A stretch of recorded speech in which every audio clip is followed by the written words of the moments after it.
Man, it's been a crazy run for the Indiana Pacers, but they ended up losing in the in-season tournament finals. But it's some great experience that they can take from this. Now, one of them, Haliburton, he can be the real deal and the biggest, brightest lights. Unfortunately, that also bring a lot of attention. That brings a lot of film. That brings a lot of strategizing to stop him.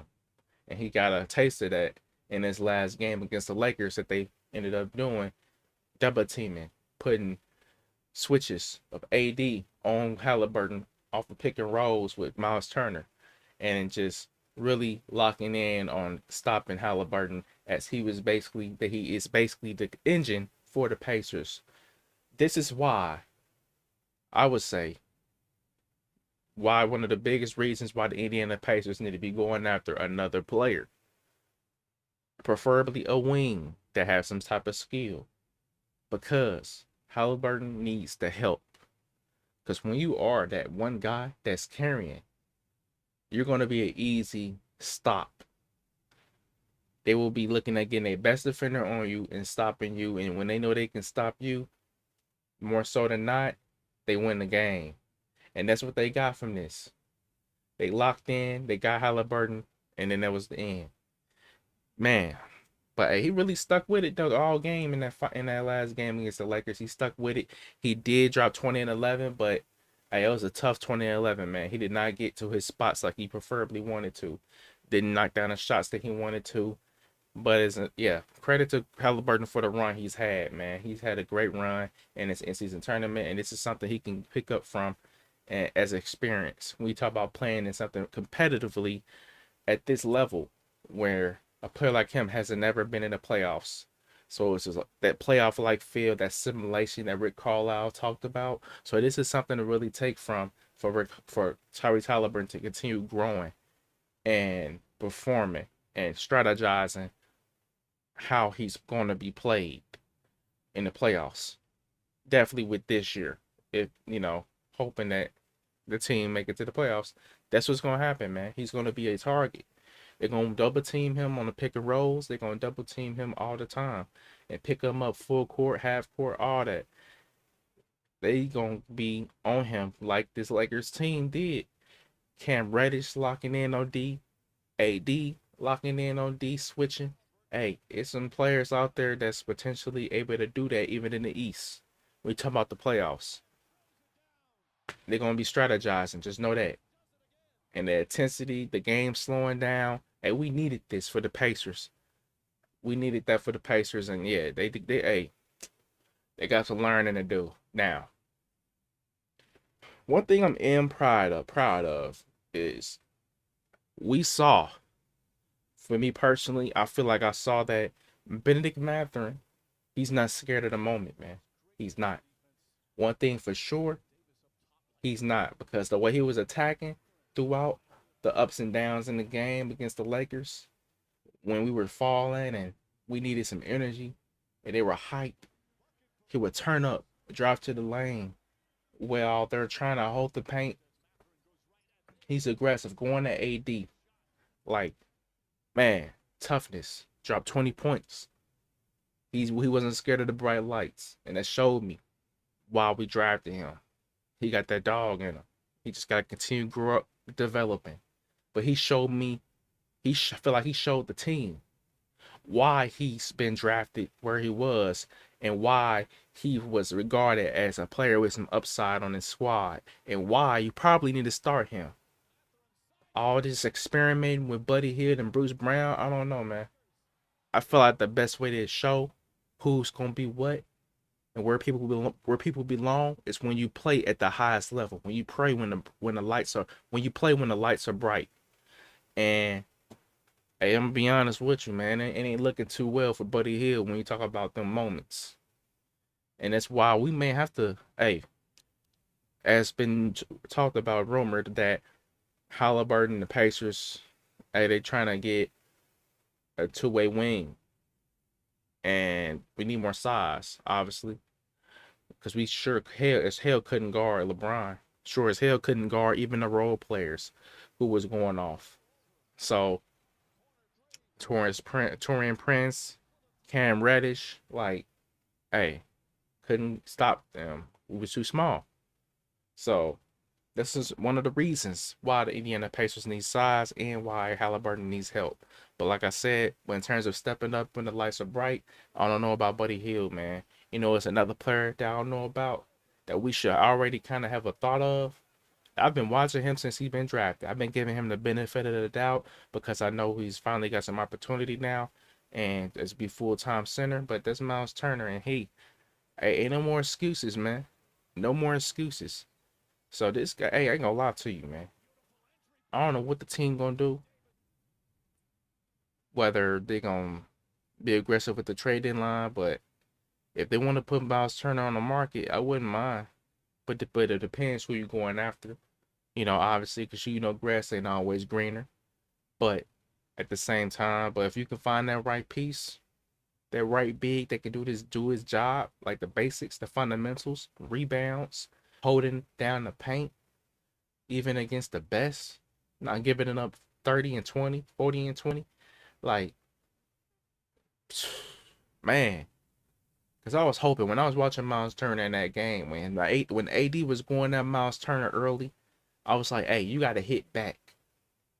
Got to hit back. Go back, go in that paint and hit it and go at him. Go at him. Get him in foul trouble. Make him rethink his choices on the floor when guarding. Like, he had to hit back. He didn't. He did not go back at him. And to be that top 5 center that he's talked about, that's what we needed. And that's why I would say, for that specific reason, when we talk about developing his team, this is why I would say personally, if he does not step up in the playoffs this year, you got to look at moving him. Now, I don't know if they're going to go earlier than that. Maybe going off of this performance in the in-season tournament by the trade deadline, maybe they move him early. I don't know. I don't know if I'll go that early. I still would give him maybe a chance to see what he can do in the playoffs. But this is definitely like a strike 2. Strike 1 is just all the history of him not stepping up. Strike 2 is this. 3, I feel like when he doesn't step up in this playoffs coming up, if he doesn't, oh man, we gotta look at moves. Now, like I said, it's up to Kevin Pitcher and the staff, man, because they could move him now if they wanted to. But like I said, who's really out there to go after right now that will be acceptable unless they would try to go out and get DeAndre Ayton. That's if you think Ayton is actually better. I mean, I don't know. Now, I do know that he's a better rebounder. Defensively, I don't know. How good is he defensively against some of the top bigs? Because he did get cooked by Jokic in the playoffs. So it's like, how much better? So it's like, is grass always greener? That's the question. But I do know rebounding, he is better. Now, who's some other bigs out there? Because that's the only one that comes to mind. Who is actually out there that you would say that could actually work? And they're kind of young, at least 26, 25 and under. So, like, who's really out there? So that's where it just goes. Like, man, either you just got to stick with him or you could find somebody, find a gym, find somebody out there that actually is a good fit. Other than that, you just got to stick with it, man, and hope that he steps up. And if he doesn't, you just got to move around him. Find pieces around him to make him look better.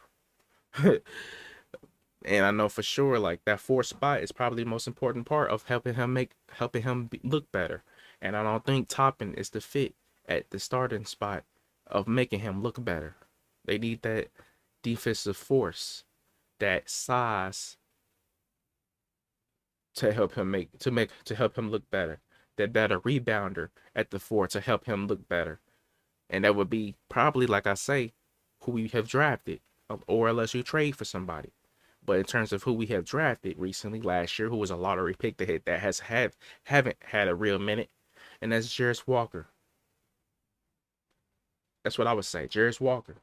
But unfortunately, they have not played him. So, yeah, I don't know what they're gonna do. But hey, moves are definitely needed to probably happen. The question is, who will be moved? Because you have some pieces out here. You do have the size on the team, but it's not being utilized. So when we have the size and it's not being utilized, then something got to change.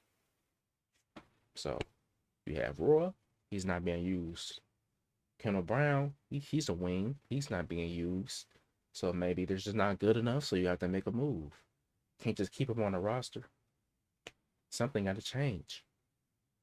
When you talking about developing, rebuilding, retooling, whatever you want to call this squad, man, the level of play we've been playing at, expectation from it, I feel like the development level has increased. The level of needing to step up, needing to be better at your game against the best is much more important when you consider you got a top player like Haliburton on your squad. But as I talked about, there are rumors of potential trade options out there that you could look at for wings. You have obviously OG Anunoby. You have big forward type wings, Pascal Siakam, maybe DeAndre Hunter for the Hawks. You're looking at maybe Mikal Bridges for the Nets. Those are pretty much the main options that come to mind. And then you look at also depth at the wing, like who's on the bench, because those players I talked about was starter level. Maybe you find somebody that's at the on the bench or depth level, or maybe somebody young that can develop into something. And I'm looking at the Clippers. They have Kobe Brown. I like Kobe Brown. If you don't know who he is, look him up. Kobe Brown, he's a wing, a young wing type forward on that team that doesn't get any minutes, but minutes because they have Kawhi Leonard, PG, pretty much taking it all. So, hey, that's Kobe Brown is another one. We talk about like in terms of depth, rotation at the wing. Like there are some people out there that I would do like for sure. And I know we need to be aggressive making some moves because hey, at the end of the day, we need the size. I don't care how much effort you put in on D. If you ain't got the size, you're getting ran over. Simple.